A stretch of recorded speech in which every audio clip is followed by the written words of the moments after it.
Assalamualaikum, selamat datang di Najma Absin Channel. Di sini kalian bisa menikmati novel-novel yang aku tulis secara gratis.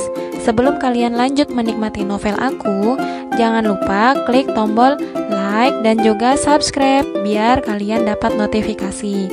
Nah, komen juga di setiap cerita biar seru dan share ke teman-teman kalian sebanyak-banyaknya ya.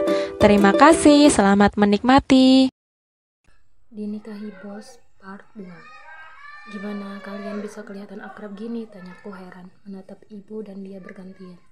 Tapi jujur, berbagai spekulasi negatif bermunculan di pikiranku akan kedatangan bos. Ini aneh, suatu hal yang langka, tidak mungkin tanpa alasan. Iya, kami sering berkunjung ke panti asuhan. Kami cukup sering bertemu. Coba tanya ayahmu, dia pasti kenal. Kamu sih, kalau acara kunjungan ke panti jarang ikut. Tapi kalau kamu ikut, Kamil yang justru gak kelihatan. Padahal pengen ngenalin kalian berdua. Jelas ibu dengan senyuman penuh artinya. Kamil itu tinggal di panti loh, dulu. Pas waktu kecil, masa kalian gak pernah ketemu? Tanya ibu seraya menatapku. Tangannya masih sibuk menata makanan kue basah di depan bos. Panti yang mana? Nggak tahu, aku nggak ingat, jawabku sekenanya, serasa hendak minggat dari ruang tamu. Ren, panggil ibuku. Matanya mengisyaratkan agar aku duduk. Aku mendesah pelan dan mengikuti saja arahan ibu. Panti di Jalan Mawar itu, karena kamu nggak pernah ikut lagi ke sana semenjak sibuk dengan sekolah SMK kamu. Tapi tunggu, panti? Apakah aku beneran pernah ketemu sama dia? Bos Kamil? Kayaknya belum pernah deh. Ibuku memang sangat menyukai kegiatan amal atau sosial. Oleh karenanya ia mengenal banyak orang-orang yang berasal dari panti asuhan. Seingatku, aku tak pernah melihat wajah model Kamil itu. Ya, tidak pernah. Pertama kali kami bertemu adalah saat aku magang di PT Nusana Gemining. Kedua, saat aku duduk di emperan Alfamart dengan keluh kesahku. Karena ternyata lamaranku di perusahaan tambang di mana aku magang ditolak. Hanya karena aku lulusan SMK saja. Dulu, lulusan SMK memang masih mencukupi standar seorang pegawai tambang. Namun saat ini tampaknya tidak berlaku lagi. Ya, waktu itu keluargaku sedang seret ekonomi. Ayahku tertimpa musibah sehingga aku yang harus ikut berjualan gorengan bersama ibu di pasar. Padahal aku bisa komputer, input data A dan B bisa aja. Setidaknya aku juga memiliki pengalaman magang di sana. Kan seharusnya besar peluang bagiku diterima. Bukankah mereka terlalu tega padaku? Aku menyesal pernah mengatakan pada salah satu teman sekelasku bahwa setelah lulus SMK, walau tidak kuliah, tapi aku akan menjadi jutawan. Banyak uang karena gaji besar bekerja di perusahaan tambang. Tapi pada faktanya aku belum bisa bekerja di sana karena harus ekstra membantu ibu berjualan gorengan di pasar serta mengajar les anak SD. Juga saat itu perusahaan tambang banyak yang tidak lagi merekrut karyawan. Sempat mendaftar di salah satu perusahaan, namun tampaknya aku tidak cukup kompeten. Langsung didiskualifikasi setelah tes wawancara. Setelahnya aku menjadi trauma untuk mendaftar lagi ke sana. Namun setelah ayahku kembali bugar 2 tahun lalu, aku memutuskan untuk bekerja di perusahaan tambang dan melarang ibu bekerja di pasar lagi. Toh ayahku saat itu sudah kembali menekuni pekerjaannya sebagai polisi walau tingkat bawah. Sebuah mobil operasional tambang saat itu menepi di depan Alfamart.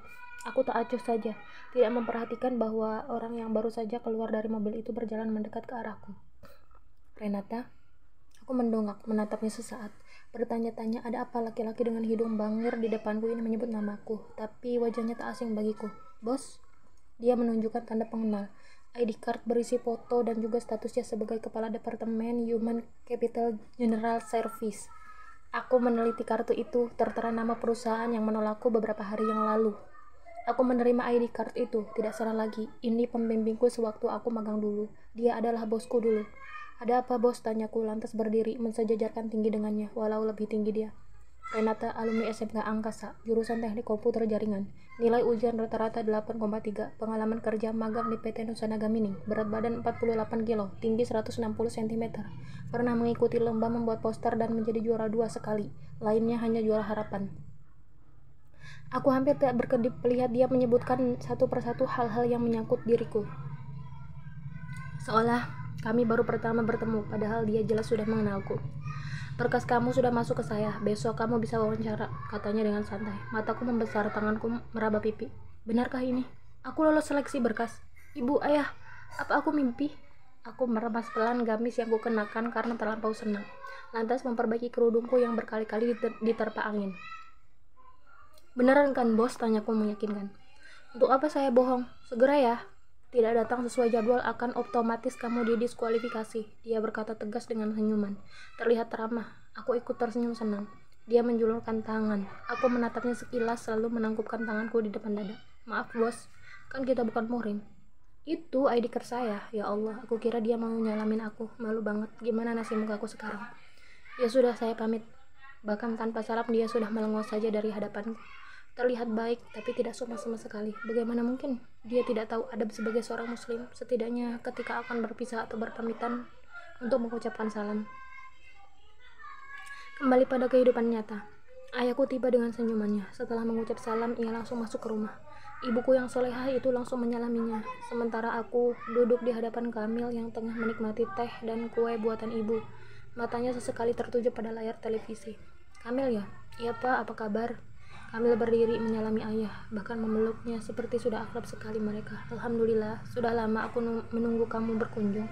Ya, aku tahu seorang bos pasti sibuk kan, tapi setidaknya mampirlah kalau perjalanan pulang dari kantor. Iya pak, ini baru menyempatkan. Rasanya ngopi bersama di depan kantor polisi setiap menjelang zuhur sudah cukup ya pak. Pertanyaan dengan nada guyon itu terlempar dari bos Kamil ke ayahku. Hahaha, iya belum lah.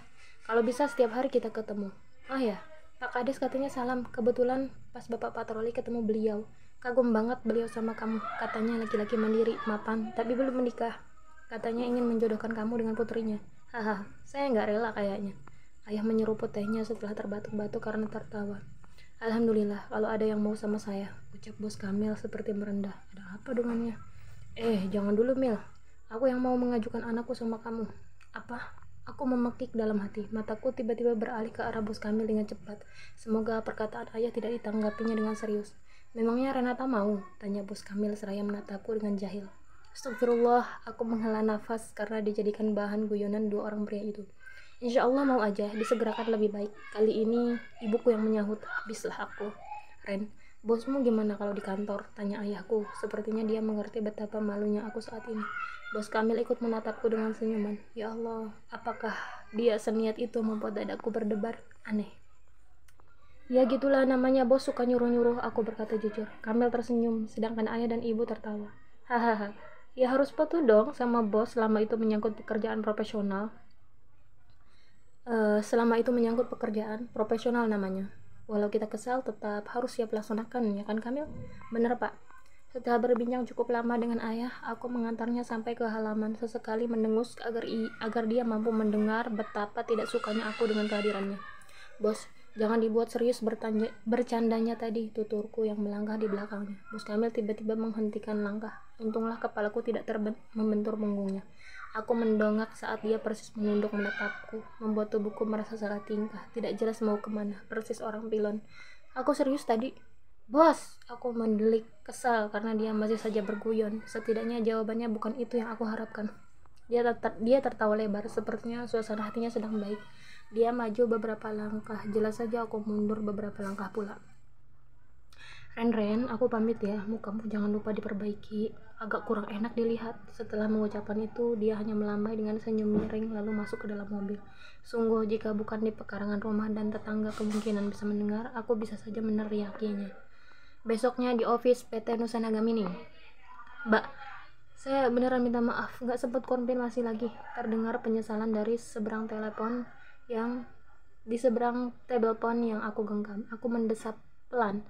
Sebenarnya beberapa jam yang lalu aku benar-benar kesal dengan pemilik suara ini, tapi ya sudahlah, kelembutan bicaranya mampu meluluhkan hatiku sejenak. Iya dok, nggak apa-apa. Katanya dokter lagi sibuk sama pasien kecelakaan dari departemen plan ya. Lalu gimana keadaannya? Aku berbasa-basi. Sudah membaik, dia dibawa ke rumah sakit rujukan terdekat.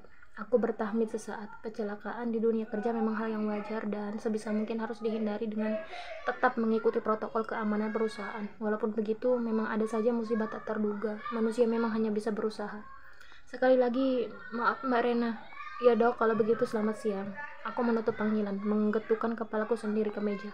Apalagi beberapa menit lalu telingaku sempat panas karena mendengar ocehan bos Kamil yang menyebalkan itu. Karena apalagi jika bukan karena data absen karyawan yang tak dilengkapi keterangan. Azan zuhur terdengar, aku meregangkan tangan ke samping, menguap sebentar dengan tertahan. Aku menutup mulut, menjelang sholat memang selalu mengantuk. Kulihat bos Kamil sudah tidak ada di kursinya, tandanya orang itu memang sedang tidak ada. Harapanku dia pergi keluar dari office sampai sore. Aku celingukan mencari Mbak Linda, namun tampaknya wanita beranak satu itu amat sibuk. Mulai dari pagi sampai jam makan siang ini tak terlihat batang hidungnya. Aku berjalan sendirian ke masjid, perusahaan yang terletak di samping bangunan office. Menyusuri lorong sambil menghirup udara segar. Setelah mengambil wudhu di tempat wudhu bagian wanita, aku langsung bergegas untuk sholat berjamaah karena iqomat sudah terdengar. Di sop wanita hanya ada Mbak Eliana, sekretaris manajer yang sudah memasang mukenanya dengan rapi. Wajahnya yang ayu bertambah glowing karena basuhan air wudhu. Aku tersenyum saat matanya menatapku. Kami saling berbalas senyum walau hubungan kami memang tidak akrab-akrab sekali. Mbak Eliana memang cenderung pendiam dan dingin, bahkan saat jam istirahat pun tidak pernah terlihat bergabung bersama karyawan kantor lain untuk sekedar makan siang sambil berbincang. Aku jadi sedikit sungkan jika mengajaknya untuk berbaur bersama rekan lain.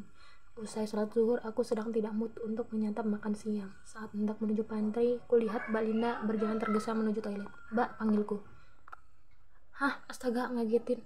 Kayaknya buru-buru banget, sibuk banget ya," tanyaku. "Iya nih, hari ini banyak laporan keuangan yang harus diinput." Mr. Arif benar-benar nggak ngelepasin matanya dari ngawas gerak-geriku Ren. "Hahaha, iya mbak. Nggak lunch dulu nih." "Nggak Ren, nanti aja. Ini mau pipis, sholat di ruangan terus lanjut kerja." "Oke mbak, semangat." Aku mengepalkan tangan di depan wajah, setidaknya menyemangati Mbak Linda yang tampak kelelahan itu. Terlihat wajahnya meringis sambil tersenyum padaku. "Kopi dia di siang hari segar kayaknya," aku bergumam sendirian sambil merogoh satu kemasan kopi seduh yang berderet rapi di laci bawah. Pantry di siang hari memang selalu sepi, tidak seperti pagi hari. Sebelum memulai bekerja, biasanya dipenuhi karyawan untuk sekedar menyeduh kopi. Juga pegawai pantry yang bolak-balik karena diminta bos-bos perusahaan untuk membuat kopi. Setelah menyeduh kopi di gelas plastik yang tersedia di pantry, aku memutuskan untuk bersantai di gazebo. Di belakang bangunan office terdapat 3 gazebo kecil yang masing-masing muat untuk didiami 6 orang. Menyesap perlahan secangkir kopi sambil menikmati semilir angin di gazebo selalu menjadi hal yang menenangkan. Jam istirahat memang menjadi kesempatan bagi karyawan sepertiku untuk berleha-leha sejenak selama sekitar 10 menit. Biasanya Mbak Linda juga di sini menemaniku. Kita mengobrol ria, bercerita tentang anaknya yang berumur 2 tahun yang sangat menggemaskan dan hal lain. Dia juga sering memberiku tips-tips bagaimana menjadi seorang istri yang baik. Setidaknya sebelum menikah aku berilmu lebih dulu, walau aku sendiri tidak tahu kapan jodohku akan datang. Aku menoleh ke sumber demen itu. Bosku sedang berjalan ke arah gazebo, membuatku tiba-tiba saja gugup. Apa dia menagih jawabanku atas lamaran mendadak kemarin itu? Setidaknya ucapkan salam, ketusku, berusaha biasa saja sembari menyeruput kopi yang masih tersisa di gelas. Sampai tak bersisa, melihat wajahnya saja membuat moodku berubah cepat. "Mau apa kesini bos?" tanyaku tak nyaman. Pertanyaan bodoh. Tapi tak apalah, aku berusaha menunjukkan betapa kehadirannya sangat tidak kuharapkan.